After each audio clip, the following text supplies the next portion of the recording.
mahigit isang dekadang pagbabalita at paglilingkod, magpapaalam na din ang ABS-CBN dito sa Pampanga.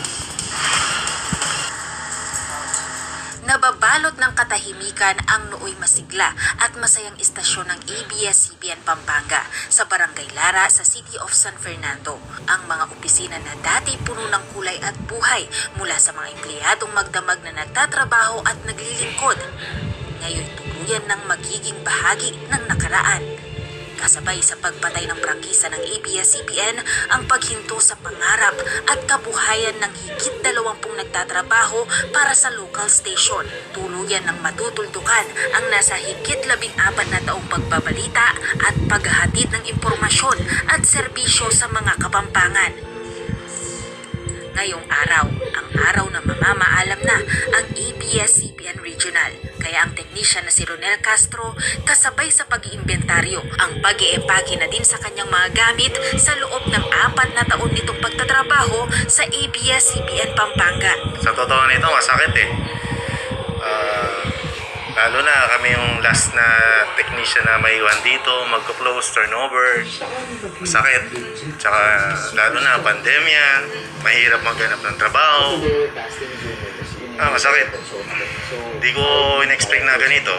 Mananatili naman sa trabaho bilang security guard si Adonis. Hindi din ito maiwasang maging emosyonal dahil hindi na huling makakasama pa ang mga kapwa-empleyadong itinuring nitong kapamilya. Itinuturing po nila ako na kapamilya, hindi ibang tao, at saka ang nakakamiss sa kanila yung mga banding nila. Minsan nakikita ko sila na masaya.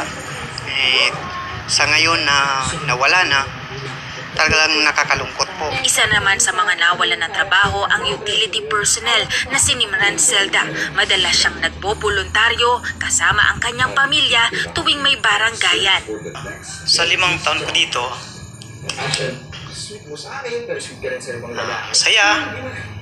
Lalo na pag may events, may makikita mo yung masaya yung mga tao, napapasaya ng istasyong ito. Tapos, malalaman mo na lang, huling araw na natin pala dito. Kapitbahay ng istasyon ang kantin ni Aling Gina kung saan madalas na nanananghalian ang mga empleyado. Masugid ding taga-subaybay ng ABS-CBN Pampanga si Aling Gina, kaya ikinalungkot niya ang paghinto ng operasyon nito. Wala, nalulungkot kami kasi wala na kami pinapanood na sa TV. Tapos magkapit-bahay tayo dito, mawawalan ako ng customer dito sa karinderya. Lalo na dito kayo bumibili, dito kayo kumakain. Nakakalungkot din. Ang araw na ito marahil ang pinakamasakit na yugto para sa mga empleyado ng ABS-CBN Pampanga. Pero sa kabila nito, nananatili pa rin ang galak sa puso ng bawat isa sa isang pambihirang pagkakataon na ipinagkaloob ng istasyon pang makapaglingkod sa bawat Pilipino, lalo na sa bawat Kapampangan.